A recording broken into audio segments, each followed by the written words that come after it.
मैं इसलिए आपको जागरूक करना चाह रहा हूं, आप हिमाचल को मत बेचिए।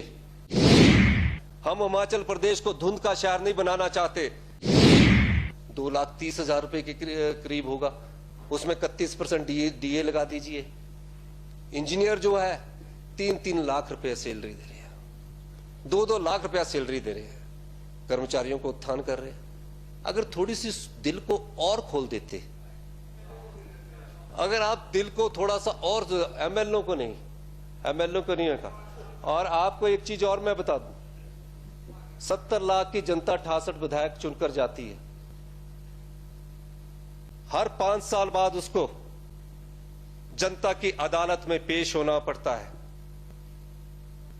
जनता उससे सवाल पूछती है कि आपने मेरे क्षेत्र के लिए क्या किया? क्या इस गांव में सड़क पहुंची?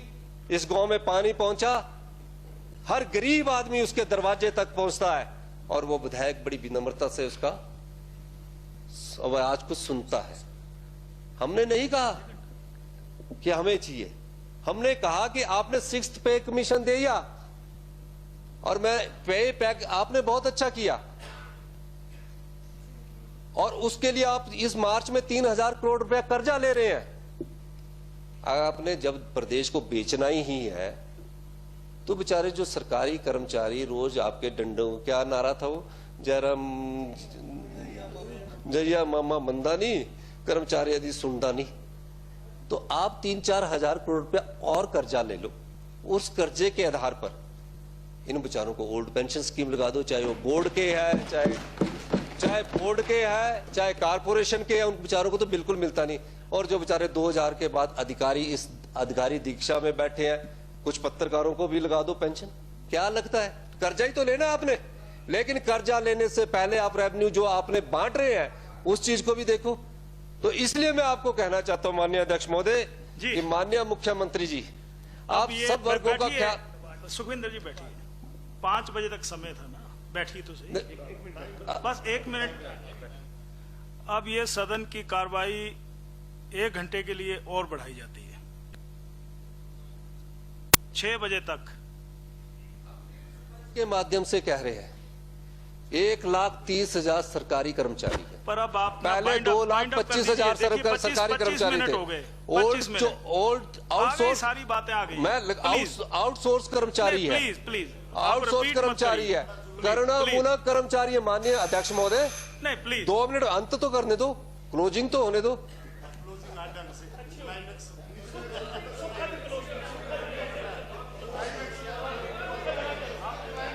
करे माननीय अध्यक्ष महोदय, माननीय अध्यक्ष महोदय, आज हम आपको यह कहना चाह रहे हैं, आउटसोर्स कर्मचारी है, करुणामूलक कर्मचारी है, पैरा फीटर्स है, पीस मिल है, जो ठाकुर साहब ने बहुत लगाए हैं, 2 ही क्षेत्र के लगे हैं, एक सिराज के लगे हैं और एक धर्मपुर के लगे हैं, मल्टीपर्पज वर्कर्स है। हिमाचल की सरकार अपने जो जनता का धन है वो इस तरह नहीं बांटेगी जिस तरह जयराम सरकार बांट रही है। रेलवे को दे दो, मुफ्त में दे दो, MOU कर लो, एयरपोर्ट को कर लो। हम इस सरकार को इस मंच के माध्यम से ठोक बुझाकर कहते हैं, old pension scheme Congress party लाएगी और कांग्रेस पार्टी अधिकारियों को भी लाएगी, सब लोगों को लाएगी। और अंत में इसके अलावा माननीय एक पुलिस कर्मचारी जो बेचारे 24 घंटे खड़े रहते हैं, आपके दरवाजे पर गए, हमने सोचा गवर्नर एड्रेस में आप अपने उनकी समस्याओं को भी एड्रेस करेंगे, लेकिन आपने उनकी समस्याओं को एड्रेस नहीं किया। उनको जो 8 साल से घटाकर आपने 5 साल किया है, हम उस कंडीशन को भी हटाएंगे, ये वादे करते हैं इस सदन में। और ये भी कहते हैं आपको माननीय अध्यक्ष महोदय, ये कांग्रेस के घोषणा पत्र में आएगा, आपने समय दिया। और एक अंत में मैं यही भी कहूंगा कि रोहित ठाकुर जी ने एक बात रखी है। हाँ, शेर पढ़ रहा हूँ।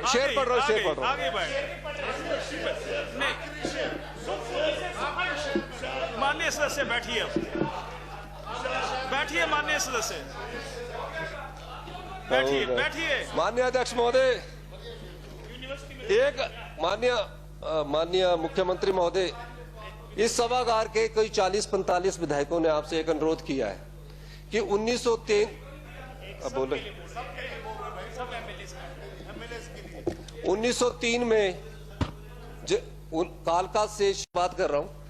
मैं तो अच्छी बात बता रहा हूं। आपके यहाँ माननीय पर भी अध्यक्ष हमने महोदय, 15 मिनट सभी को दिए हैं। मैं बाइंड अप करें प्लीज। मैं माननीय अध्यक्ष महोदय, मैं ये माननीय, अगर हमने कोई गलती की है तो हम सजा काट रहे इस तरफ बैठ के।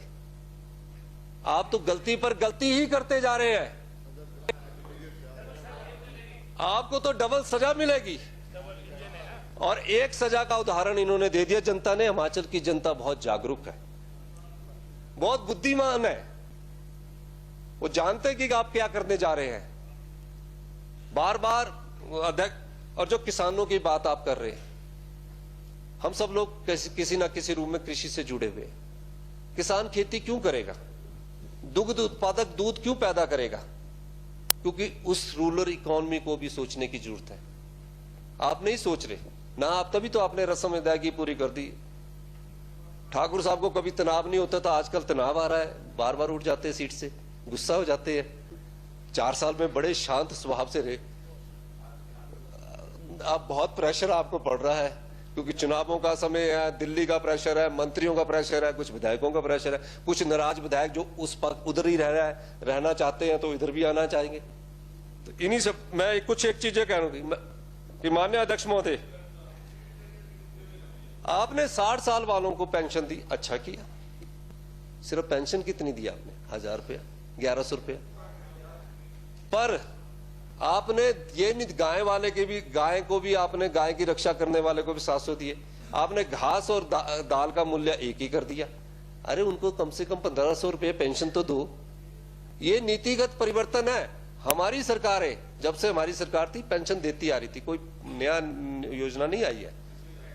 हम देते थे, हम आवास भी देते थे। हमने राजीव गांधी आवास योजना थी।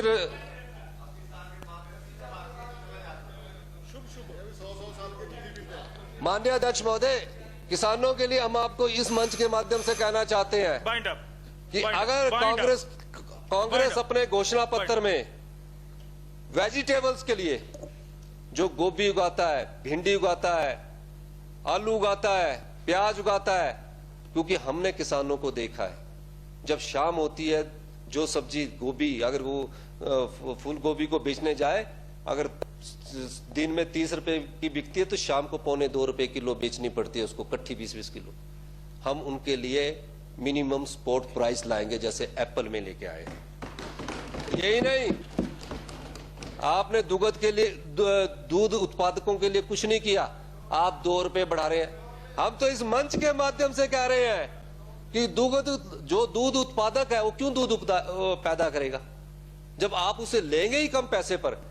हम कम से कम जो भी दुग्ध उत्पादक होगा, और इसकी स्टडी की गई है, कम से कम 80 रुपए किलो उस दूध उत्पादक से लेंगे और इस नीति को यहां लागू करके, ये घोषणा पत्र में आएगा हमारे।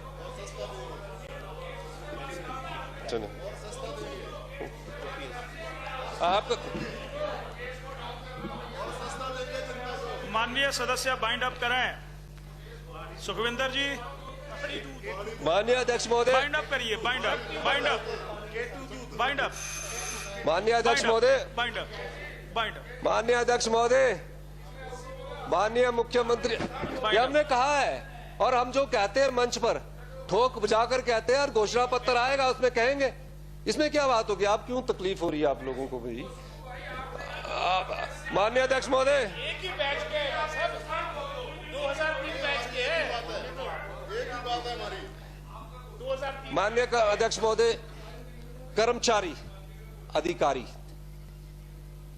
चाहे वो बोर्ड में लगा है चाहे कारपोरेशन में लगा है, पत्रकार बंधु हमारे, 70 लाख की जनसंख्या है हमारी। छोटी सा प्रदेश है, सुंदर प्रदेश है।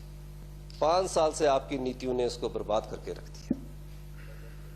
एक आपने 6th पे कमीशन दिया, बड़े रोद हो गए, अच्छा किया। और 6th पे कमीशन में देखिए अच्छी सैलरी आप दे रही है। अब जो चीफ सेक्रेटरी जी को पे मिलेगी, सेक्रेटरीज को पे मिलेगी, चीफ सेक्रेटरी आपको 3 लाख, 3.25 लाख रुपए पे मिलेगी, क्योंकि बेसिक में 2,25,000 के करीब होगा। शेयरिंग में हमें 0 भी नहीं मिल रहा है। रेवेन्यू शेयरिंग के नाम पर क्या मिल रहा है? कि हम आपको सर्विस प्रोवाइड करेंगे। अरे जिस इंडस्ट्रीज के लिए, 2 उद्योगों के लिए वो रेलवे लाइन बिछाई जा रही है, उनसे करोड़ों रुपया जो आएगा उसमें कुछ शेयर हमारा होना चाहिए, जहां हम 1500 करोड़ रुपया लगा रहे हैं। और अब आप माननीय अध्यक्ष महोदय, माननीय मुख्यमंत्री जी 700 करोड़ रुपया उनको दे चुके हैं, और लैंड की कॉस्ट पूरी 70 करोड़ के अलावा पूरी हिमाचल प्रदेश सरकार ला रही है। इस दृष्टिकोण से आपने नहीं देखा? यही नहीं, चंडीगढ़ बद्दी रेलवे लाइन की बात भी मैं करना चाहूंगा। आप इसमें तो लिख रहे हैं कि केंद्र सरकार कर रही है, 50% जो लैंड एक्विजिशन की कॉस्ट है वो भी हिमाचल सरकार वहन करेगी, और कॉस्ट ऑफ कंस्ट्रक्शन उसमें तो और ज्यादा बढ़ गए। जितनी भी कॉस्ट ऑफ कंस्ट्रक्शन है वो भी हिमाचल सरकार वहन करेगी। कहां सोई रहती है सरकार? कॉस्ट शेयरिंग कर रहे हैं, रेवेन्यू शेयरिंग नहीं कर रहे। क्यों हिमाचल की जनता का पैसा फालतू में बांट रहे, लुटा रहे हैं? अब जब बिलासपुर भानुपुरी रेल लाइन वहां पहुंचेगी तो जहां सीमेंट उद्योग रखे हैं, संजय अवस्थी जी ने ठीक कहा कि हमारे एरिया में सीमेंट उद्योग लगे, मेरी विधानसभा क्षेत्र अर्की में सीमेंट उद्योग लगे हैं। कल संजय अवस्थी जी ने बात कही कि वहां के लोगों को जो सीमेंट मिलेगा, ये 1500 करोड़ रेलवे लाइन पहुंचाने के बाद, उसमें उनकी कोई हक नहीं होगा। हिमाचल के लोगों को सीमेंट मिलेगा 440 और 450 रुपए में। हमारे पैसे, हमारी मिनरल्स, हमारी माइनिंग और सीमेंट का रेट चंडीगढ़ से ज्यादा, दिल्ली से ज्यादा हिमाचल प्रदेश के गरीब लोगों को मिल रहा है। अर्की विधानसभा क्षेत्र में जहां सीमेंट लगा है वहां कॉस्ट पर सीमेंट मिलना चाहिए, ताकि जब वहां के लोग मकान बनाए तो उन्हें कॉस्ट के आधार पर सीमेंट मिलना चाहिए। इतनी फैसिलिटीज तो हमारे लोगों को जिस विधानसभा क्षेत्र में लगते हैं, चाहे वो लाडा के रूप में है, हम हाइड्रो में देते हैं, और इसके रूप में लगते हैं, तो ये तो होनी चाहिए। तो माननीय मुख्यमंत्री महोदय, एक और आप समझौता करने जा रहे हैं। मैं इसलिए आपको जागरूक करना चाह रहा हूं, आप हिमाचल को मत बेचिए। आप घिर चुके हैं, चाहे अधिकारियों से, चाहे सरकारी कर्मचारियों से, चाहे मंत्रियों से, और जब घिरते हैं तो राजा भागने की कोशिश करता है कि स्यापा है साला छड्डा भरा, हमारी कांगड़ी बेड़ा गर्क हो गया। मेरा ये कहने का मतलब है माननीय मुख्यमंत्री महोदय, माननीय सदस्य अब बाइंड अप करते हैं। माननीय अध्यक्ष महोदय, बाइंड अप जी, मैं माननीय मुख्यमंत्री जी से और सभी को यही सभी दिया है। माननीय मुख्यमंत्री जी का ड्रीम प्रोजेक्ट है सभी को यही कि बल में इंटरनेशनल एयरपोर्ट बनना चाहिए, बनना चाहिए, बिल्कुल अच्छी तरह बनना चाहिए। ये जो डिले टैक्टिस है, डिले करप्शन है, इसको भी देखने बनना चाहिए। क्यों नहीं बनना चाहिए? इंटरनेशनल एयरपोर्ट बने, हम उसका स्वागत करते हैं। लेकिन आप अपनी सरकार का, हिमाचल की जनता का 2000 करोड़ रुपया खर्च करने के बाद आप कुछ नहीं ले रहे उनसे। योगी ने जेवर में एयरपोर्ट बनाया, अपना रेवेन्यू शेयर रखा, और आप किस पर एमओयू साइन करने जा रहे हैं? सारी जगह आप खरीदोगे, सारी जगह 2000 करोड़ आपने एयरपोर्ट डेवलपमेंट के लिए रख लिया है, प्राइम एरिया आप खरीदेंगे, और जब कॉस्ट शेयरिंग की कर रहे हैं, रेवेन्यू शेयरिंग में आप एक पैसा भी नहीं ले रहे हैं। अगर आपने एमओयू साइन किया तो आपने मंडी की जनता और हिमाचल की जनता को धोखा देंगे, क्योंकि अभी एमओयू आपका साइन होने वाला है। आप कॉस्ट शेयरिंग कर रहे हैं तो रेवेन्यू शेयरिंग भी उसमें कीजिए, आप अपना हक मांगिए। ये हक हिमाचल की जनता का है, ये हक हिमाचल के लोगों का है, ये हक हमारे, हम सब आपका साथ देंगे। लेकिन ये ऐसा नहीं है कि नहीं हुआ है, यूपी गवर्नमेंट ने ऐसा किया है। जेवर इंटरनेशनल एयरपोर्ट बन रहा है, उन्होंने बोला अगर कॉस्ट हम शेयर करेंगे तो रेवेन्यू भी हम शेयर करेंगे। आप उस एमओयू को पढ़िए, आप रेलवे के एमओयू को दोबारा रिवाइव करिए, और हम अपनी जगह को और अपना हिमाचल की जनता का धन ऐसे लुटने नहीं देंगे। माननीय अध्यक्ष महोदय, जो बीत गया अतीत को मत याद करिए। ये हिमाचल, माननीय अध्यक्ष महोदय, वो पावर प्रोजेक्ट जो था 2006 में 7 में कंप्लीट होना था, लागत थी 431 करोड़ रुपया। ये बात मैं क्यों कहना चाह रहा हूं? 431 रुपया लागत, 431 करोड़ रुपया लागत थी। 19 साल हो गए इस प्रोजेक्ट को बनने के लिए और आज उसकी लागत होगी 2150 करोड़ रुपया। क्यों हिमाचल की जनता का पैसा बर्बाद कर रहे हो आप? कोई भी सरकार रही, जिस भी सरकार ने यह कार्य किया, क्या एक्शन उन अधिकारियों के खिलाफ लिया गया? और बिजली क्या कितने रुपए पर यूनिट पड़ेगी? बिजली पड़ेगी 50 रुपए पर यूनिट के हिसाब से, जो जोगिंदर नगर में आपका चूल्हा प्रोजेक्ट लग रहा है। यह हिमाचल की जनता के भविष्य से खिलवाड़ है। यही नहीं, जगत सिंह नेगी जी ने एक सवाल पूछा शोंगटंग कच्छप प्रोजेक्ट का। रिप्लाई आया है, जो प्रोजेक्ट की मिट्टी उठनी थी माननीय अध्यक्ष महोदय, माननीय मुख्यमंत्री महोदय, कच्छप शोंगटंग प्रोजेक्ट में जो प्रोजेक्ट की मिट्टी उठनी थी, मिट्टी उठाने के लिए जो प्रोजेक्ट बनाना था, 121 करोड़ रुपया खर्च कर दिया गया। 450 मेगावाट का प्रोजेक्ट है। क्यों ऐसी लापरवाहियां हो रही है? और अभी तक भी आने वाले 3-4-5 सालों में वो प्रोजेक्ट नहीं बनेगा। क्यों नहीं बनेगा? हिमाचल पावर कॉर्पोरेशन उस प्रोजेक्ट को बना रही है। उसमें होल टाइम चेयरमैन की जरूरत है अगर उसमें कमियां रोकनी है। अधिकारी बैठे हैं, जनता हमारी है, पैसे हमारे हैं, बर्बाद कर रहे हैं पैसों को, जहां से हमें रेवेन्यू जनरेट होना चाहिए था। और यही नहीं, आने वाले समय में जिस प्रकार की ऊर्जा नीति माननीय भारतीय जनता पार्टी की सरकार यहां लेके आई है कि 70 साल तक वो प्रोजेक्ट सबके पास रहेगा। क्यों ऐसा परिवर्तन किया गया? बहाना सिर्फ साफ है कि कोई प्रोजेक्ट लगाने नहीं आ रहा। प्राइवेट वाले 12% फ्री पावर भी दे रहे हैं माननीय मुख्यमंत्री महोदय। 12 साल बाद, 30 साल जब प्रोजेक्ट की उम्र होगी, 18% फ्री पावर दे रहे हैं। 30 साल के बाद 10%, 30 साल के से 40 साल के बीच में वो 40% पावर दे रहे हैं और फिर प्रोजेक्ट हिमाचल प्रदेश को दे रहे हैं। आपने नई ऊर्जा नीति बनाई, आप बोलते कि 70 साल तक ये प्रोजेक्ट चलाओ। और बहाना क्या है? बहाना ये है, जम्मू कश्मीर की पावर पॉलिसी बनी, उसका अध्ययन करिए आप। हिमाचल की 2005-6 की पावर पॉलिसी बनी, उसका अध्ययन करिए आप। ये बात मैं इसलिए आपके ध्यान में लाना चाह रहा हूं। अगर आज हमने नहीं सोचा तो भविष्य की पीढ़ी आने वाले समय में हमें गाली देगी कि कैसे नेता इस सभागार में बैठाकर रख दिए थे, जिन्होंने हिमाचल का जो पानी है, जो बहता हुआ सोना है, जिसको हम सोने की संज्ञा दे सकते हैं, उसमें हम कुछ नहीं दे रहे। SJVN के साथ जो भी आपके MOU है, उनको रिवाइव करने की जरूरत है। हम हिमाचल प्रदेश को धुंध का शहर नहीं बनाना चाहते। अगर हाइड्रो में हमको कोई जनरेशन से पैसा नहीं मिल रहा तो धुंध के शहर मत बनाइए माननीय मुख्यमंत्री महोदय। पर्यटन की दृष्टि से हमारे को धुंध के जब शहर बन जाएंगे, हमें पर्यटन की दृष्टि से नुकसान होगा। यही नहीं माननीय मुख्यमंत्री महोदय, एक और चीज मैं आपके ध्यान में लाना चाहता हूं। आपने अपने बजट भाषण में कहा बिलासपुर भानुपल्ली बैरी लेन, बहुत अच्छी बात है, बननी चाहिए। आप देखिए 15 साल पहले जो समझौता हुआ है उसको रिवाइव करने की जरूरत है। उसमें जो उस समय के अधिकारी या कोई भी होंगे, क्या समझौता किया? हिमाचल के लोगों के भविष्य से क्या खिलवाड़ किया कि 1500 करोड़ रुपया बिलासपुर से भानुपल्ली लैंड बिछाने के लिए हिमाचल प्रदेश का जो लैंड एक्वायर करेंगे और जो कॉस्ट ऑफ कंस्ट्रक्शन होगी उसमें 25% जो हमारा शेयर होगा वो हम देंगे।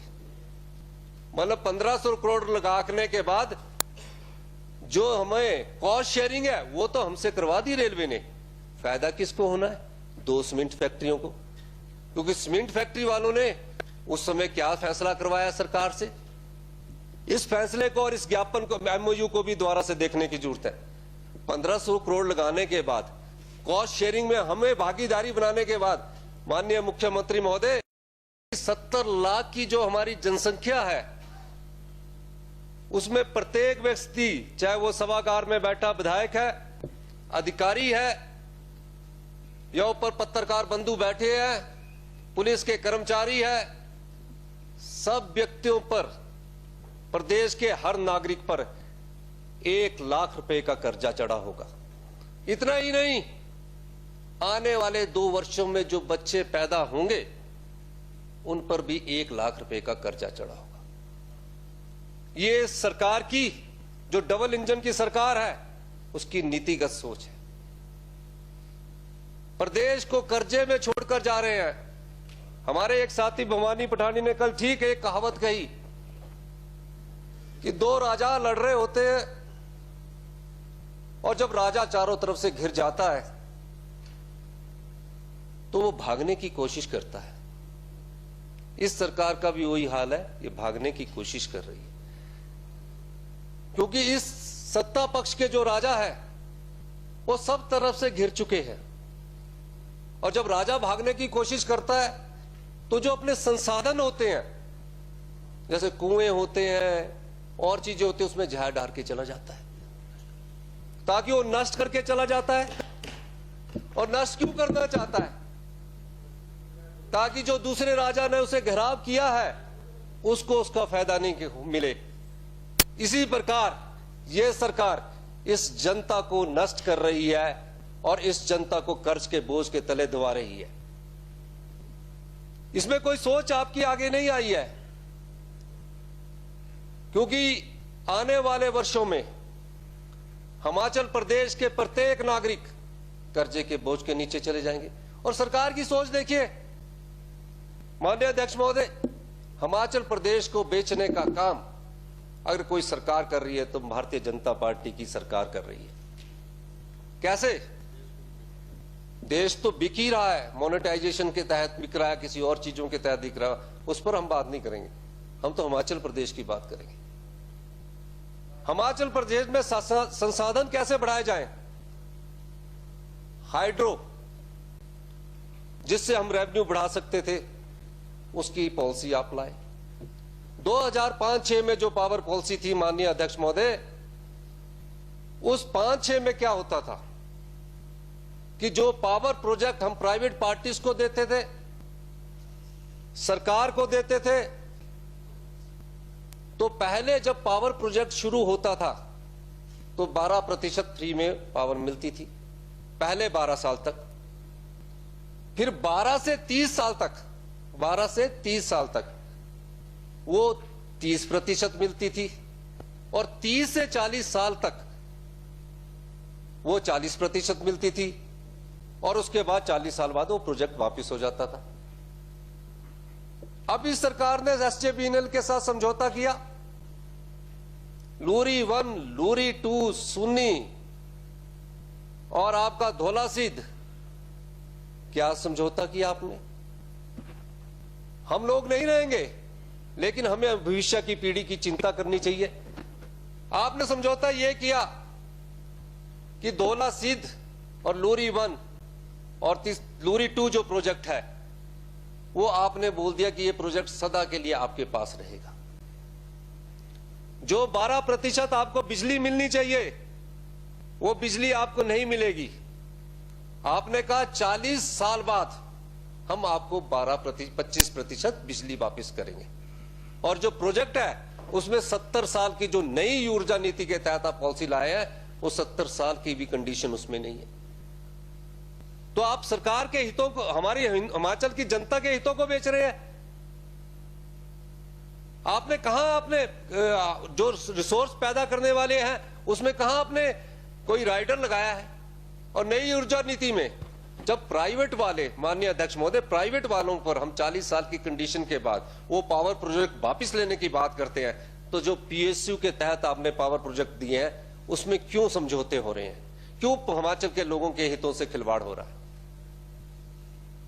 और देखिए, इस सरकार के हाल देखना, मैं आपको बताना चाहता हूं माननीय अध्यक्ष महोदय, एक पावर प्रोजेक्ट है जो जोगिंदर नगर में चूल्हा नाम के पावर प्रोजेक्ट से जाना जाता है। उस पावर रेल लाइन बनी थी तो 103 टनल बनी। हमने ये आपसे अनुरोध किया, 40-45 विधायकों ने आपको साइन किए कि विधायक प्राथमिकता में, क्योंकि हिली ट्रेन कई जगह 70% हिमाचल हिली ट्रेन है, तो टनल बनाने के लिए विधायक प्राथमिकता में, अगर विधायक अपनी प्राथमिकता में देना चाहता है तो उसको अपने अभी जो विधायक प्राथमिकता है उसमें सम्मिलित किया जाए। इसके अलावा माननीय अध्यक्ष महोदय, मैं एक और कहना चाहूंगा कि आपने बड़े जोश शोर से कहा कि 150 करोड़ देंगे। रोहित ठाकुर जी ने यहाँ बड़े अच्छे आंकड़े आपके सामने रखे। 150 करोड़ 5 साल में आप हमें देंगे। आप बोलते हैं 2 पीडब्ल्यूडी की सड़कें हैं, दो सिंचाई की सड़कें हैं, 2 ड्रिंकिंग वाटर की सड़कें हैं और 2 रोपवे की सड़कें हैं। मेरा यह मानना है कि आप इन सब रोडों को एक साल में खर्च करने के लिए 2-2, 3-3 करोड़ रुपया दे रहे हैं। आप कम से कम इसको 150 करोड़ को बढ़ाकर 180 करोड़ दे दो। आपका क्या जा रहा है? आपने तो कर्जा ही लेना है, संभालना तो हम नहीं है। तो इसलिए आप इस कर्जे को और बढ़ा लो। तो आपसे अनुरोध है कि प्रदेश हित में आप इस तरफ सोचिए। मैं आपकी एक योजना जिसमें आपने एक अच्छा 2 योजनाएं आपने नई शुरू की, बाकी मैंने सारी देखी, सारी कांग्रेस ने की। एक सहारा योजना, आशा जी ने बोला 5000 कर दो, आपकी योजना शुरू की। जब आपने योजना शुरू की है तो इसमें बढ़ाने में कोई अर्थ नहीं होना चाहिए। और आपकी एक और योजना है 1100, प्लीज 1100 की जो योजना है, आपकी योजना अच्छी योजना है, लेकिन उसकी इम्प्लीमेंटेशन जो है वो ठीक नहीं है। आप जब आपको 1100 में शिकायत करते हैं तो इतना तो करिए कि उसका क्या हल निकला। तो इस चीज को भी आप देखिए। माननीय अध्यक्ष महोदय, विश्वविद्यालय में आप बड़े शांत हुआ करते थे, आजकल हर पर घंटी बजाते रहते हैं। आपने थोड़ा सा तो आप ख्याल रखिए। आप हमारी बात को डाइवर्ट करने की कोशिश करते हैं। माननीय मुख्यमंत्री जी, कुछ बातें हमने आपके सामने रखी है और कुछ MOU करने जा रहे हैं, SJVN के साथ आप समझौते करने जा रहे हैं। हिमाचल को मत बेचने दीजिए, यही मेरा अपना अनुरोध है। आपने समय दिया अध्यक्ष महोदय, आपका बहुत बहुत धन्यवाद।